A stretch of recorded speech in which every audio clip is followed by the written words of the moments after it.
Olá a todos, bem-vindos mais uma vez ao Ponto X, o programa onde todos os temas têm lugar e o tabu não existe. Não se esqueçam de continuar a acompanhar-nos aqui na rádio do Jornal do Centro e nas nossas redes sociais. Bem, hoje o tema a abordar é um daqueles ligeiramente complicado.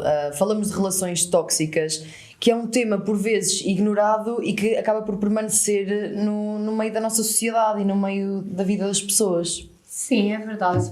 E vocês já estiveram ou conhecem alguém que tenha estado numa relação tóxica e abusiva? Eu nunca estive muito tempo numa relação tóxica, mas já estive numa relação em que a certo momento senti que se estava a tornar tóxica. E, eu não sei se é por ser eu, se quê, mas eu tenho um bocado aquela coisa de, quando eu começo a estar mal, saio. E então não me deixo engolir muito tempo por aquela situação negativa. Então quando saíste nem te isolaste, nem te anulaste? Não, quando eu saí não aconteceu nada disso, no entanto houve aquela fase que estava ligeiramente a ser perseguida, de repente ligavam às minhas amigas a perguntar estás com a Sofia? Só para saber onde é que a Sofia anda, pronto, e passei um pouco por essa fase, mas decidi não ligar muito e esquecer que isso estava a acontecer. Sim, mas normalmente o que acontece é que estamos numa relação tóxica e nem nos apercebemos.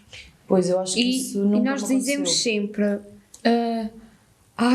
a primeira chapada, ou o primeiro pontapé, ou o primeiro qualquer coisa, acabou e não sei o quê. Mas, por exemplo, passa uma, passa duas, desculpas a terceira, desculpas a quarta e quando às contas já não consegues sair.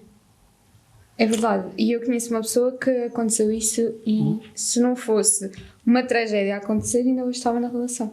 A realidade é que às vezes as pessoas também só percebem que estavam numa relação tóxica quando saem dela e olham para trás e pensam, realmente a minha vida não estava bem com aquela pessoa. Nem eu própria estava bem com aquela pessoa. Às vezes nem é a situação em si, a relação em si, é também quando tu sais e te apercebes e te apercebes. Sim, tu própria percebes isso. E quando te apercebes que realmente não estava bem, tu não estavas bem, porque já não és tu própria.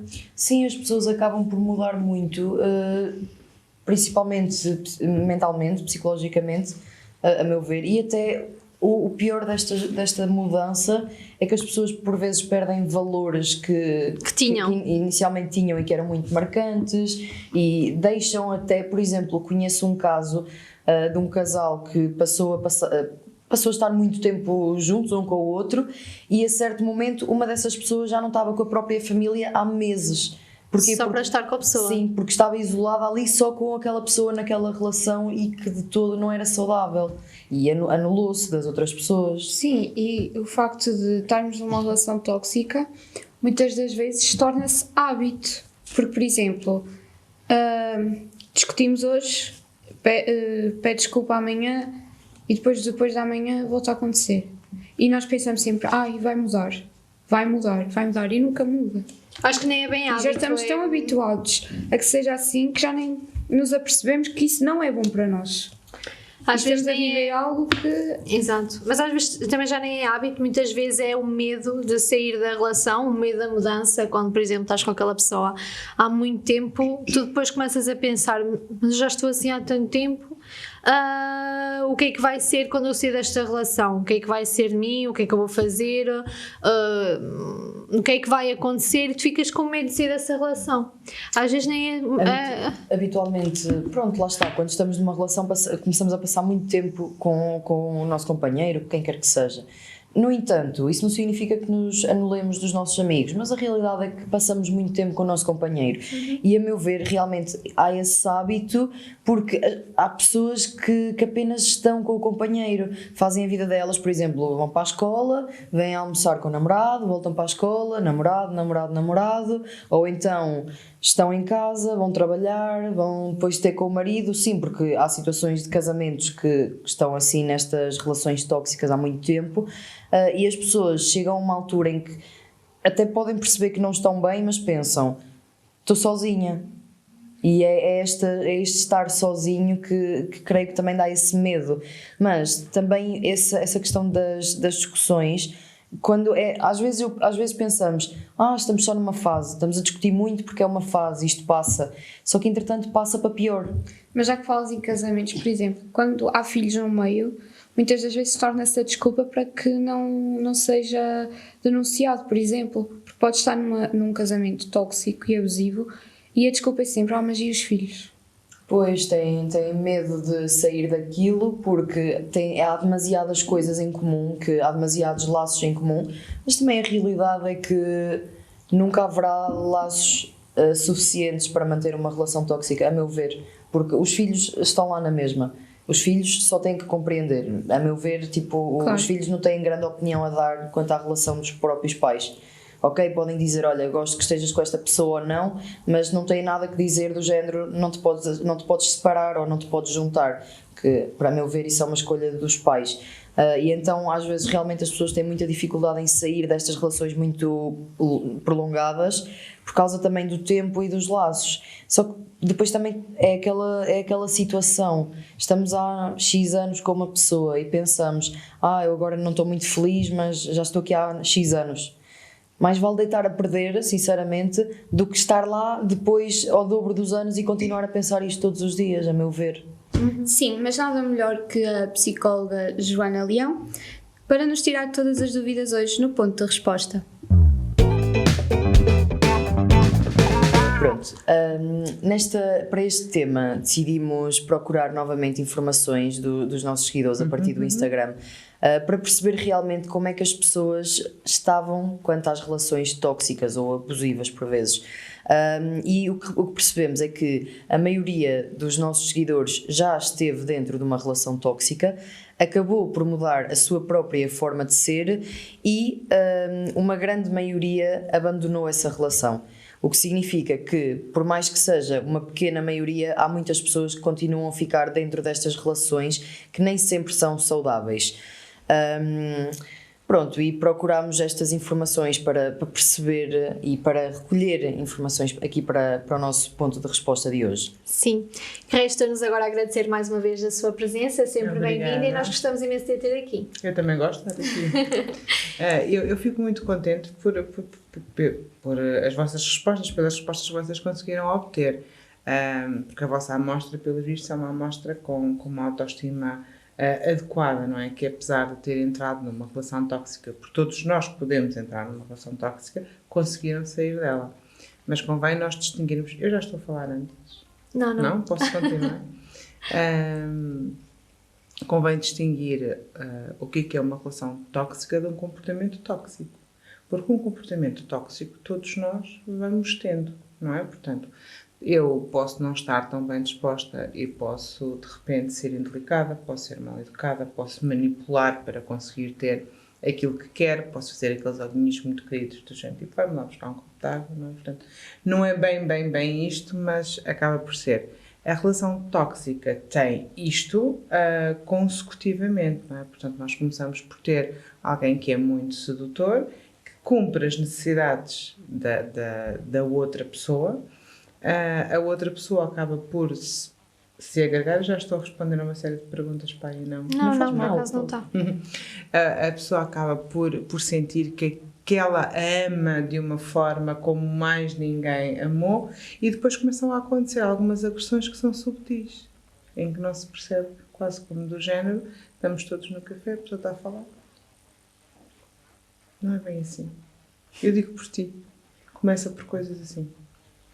Quando é que realmente as pessoas começam a perceber que estão dentro de uma relação tóxica, uma relação menos saudável?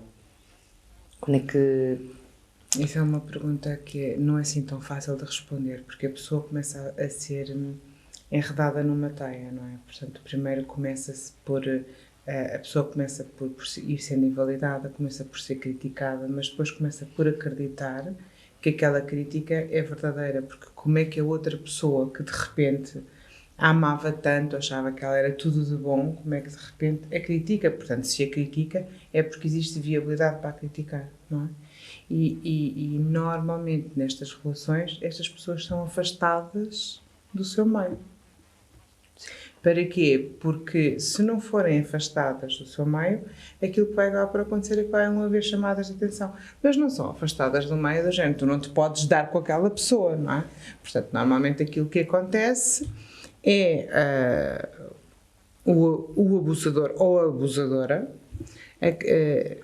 acabam por encontrar coisas do dia-a-dia e com base nessas coisas do dia-a-dia acabam por dizer, vamos pressupor, a tua mãe deu um saco de batatas à tua irmã, a ti não te deu. Nota-se que ela vai tendo uma preferência, não é? Não é nada justo, fico triste por ti. Só me apetece apertar-lhe o pescoço. Estão a ver? Ou seja, coisas dentro deste género que não têm importância nenhuma, mas que depois no fundo vão acabando por ferir. Sim. Porquê que as pessoas acabam por aceitar esses tipos de comportamentos e aceitar estar neste tipo de relacionamento? O que é que acontece? O que é que se passa com estas pessoas? Parece que voltamos sempre à mesma questão da autoestima, não é? E da componente cultural. A maior parte das vítimas são mulheres, mas não são só mulheres, não é? Portanto, os homens também são vítimas e a comunidade, por exemplo, LGBTI+, não é? Mas aquilo que acaba por acontecer é que o impacto cultural, a forma como nós somos criados, potenciam este tipo de comportamento. Quase como do género, uma boa mulher aguenta tudo, uma boa mulher tem que ter as coisas feitas de uma determinada forma, não é? Isso não faz, como é que é? Ou ao contrário, um bom homem tem que conseguir proporcionar uma boa vida à família, se não fizer, é o quê? Exato. Não é? Portanto, é isso. Muitas vezes as pessoas mantêm-se nestas relações e começam até a perceber que está a deixar de ser saudável, mas têm muito o medo de sair delas, têm o medo de dar aquele passo. Porquê? Porquê é que as pessoas têm tanto medo, quando começam a perceber que não estão bem, têm tanto medo de sair? O que eu vejo na minha prática clínica é que depois as pessoas estão efetivamente sozinhas. Ou seja, já passaram muito por aquela fase de se irem afastando e quando se apercebem, as pessoas que gostam delas estão lá, mas não fazem parte do dia-a-dia. E então é quase como o que eu tenho é isto. E o relacionamento abusivo tem fases, tem uma espécie de um ciclo.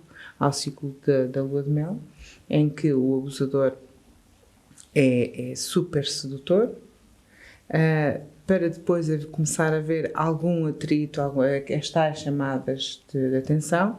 Inicialmente a vítima pode fazer movimentos de afastamento, mas depois aí o abusador vem novamente e volta à fase de sedução. Isto é muito, muito, muito comum ver-se, por exemplo, na violência doméstica e o ramo de flores.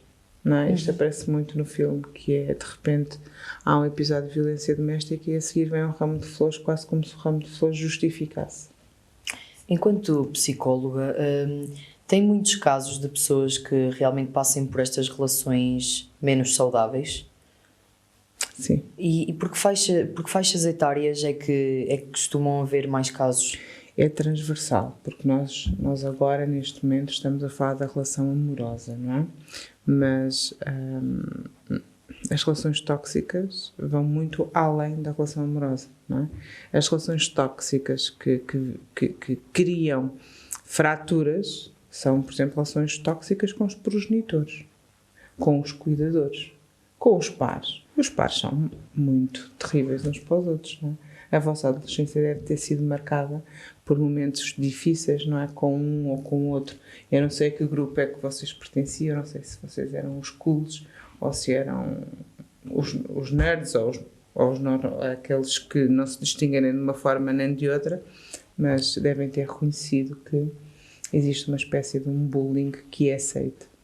Isso realmente também é muito interessante e...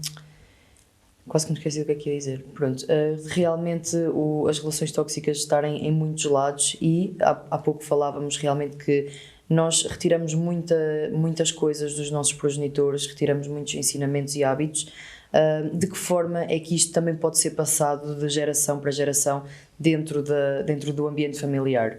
É passado, é passado. E às vezes é passado pelo exagero oposto, quase como do género, eu não quero nada a isto, então eu pulo para o lado oposto. Mas tudo aquilo que seja polos não é adequado, entendem? Sim. Portanto, nós fazemos ou por semelhança ou por antagonismo.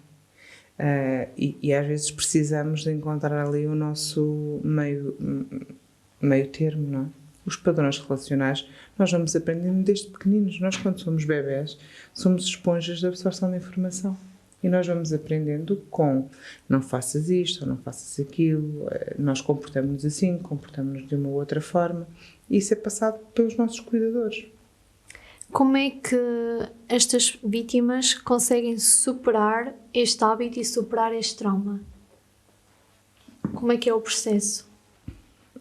A vítima de uma relação abusiva é o abusado e o abusador, não é? O abusado trabalha no fundo estas questões em termos de a sua autoestima, não é? Porque que função é que aquela relação tinha em mim? Que necessidade é que aquela pessoa cumpriu em mim que eu não consigo, ou seja, que o meu locus de controle tenha que ser externo. Porque é que eu vou buscar isto à parte externa? Não é? O que é que me falta a mim internamente? O abusador, se tiver consciência daquilo que está, portanto, daquilo que no fundo, da consequência do seu comportamento, ele também pode deixar de ser abusador. O abusador não é alguém que tem um carimbo na testa e que vai passar a vida toda a ser abusador. Sim. Lembro-me aqui de uma questão. Uma relação que esteja a ser muito negativa, ou seja, que esteja a ser tóxica, pode eventualmente tornar-se uma relação estável? Pode, claro que sim. É habitual isto acontecer? É que eu realmente nunca tinha pensado nesta perspectiva de haver relações tóxicas e pronto, e numa fase seguinte até estão bem. Como é que se faz esta transação? Há sempre um estímulo qualquer, há um estímulo que faz com que as pessoas envolvidas na relação procurem ajuda. Quando as pessoas procuram ajuda de uma forma genuína, ou seja, eu não faço a mínima ideia do que é que está a acontecer, mas nós estamos com um problema e queremos resolver, há abertura das pessoas para o seu próprio comportamento, para a sua viagem interna, não é? Então, o abusador consegue começar a ter maior consciência do impacto que o seu comportamento tem na vítima, e a vítima também consegue ir percebendo de que forma é que ela pode não permitir que esse comportamento dê continuidade. Uma das características das personalidades narcísicas, que são personalidades que normalmente são pessoas muito autocentradas, muito viradas para si, uma das características é engraçadíssima, que é o narcísico pode dar o melhor que tem no prato. Ele só se esquece de perguntar se a outra pessoa quer. E sente-se verdadeiramente ferido na sua suscetibilidade quando a outra pessoa não quer, recusa, porque ele acredita que é o melhor para a outra pessoa. Percebem a relação? Sim. Eu não quis dizer nunca em situação alguma que os abusadores têm uma personalidade narcísica, não é? Claro. Portanto, foi só um exemplo. Bem, então, agora já esclarecemos aqui algumas dúvidas que até nós próprias tínhamos, o que é muito interessante. E pronto, finalizamos por aqui. Sim. Joana, muito obrigada pela sua presença. Realmente criámos aqui uma conversa informal bastante interessante e eu espero que seja também interessante para aqueles que nos acompanham. E por isso mesmo não se esqueçam de continuar a acompanhar-nos nas nossas redes sociais do Jornal do Centro e de sintonizarem na 98.9 FM. Até lá! Até à próxima!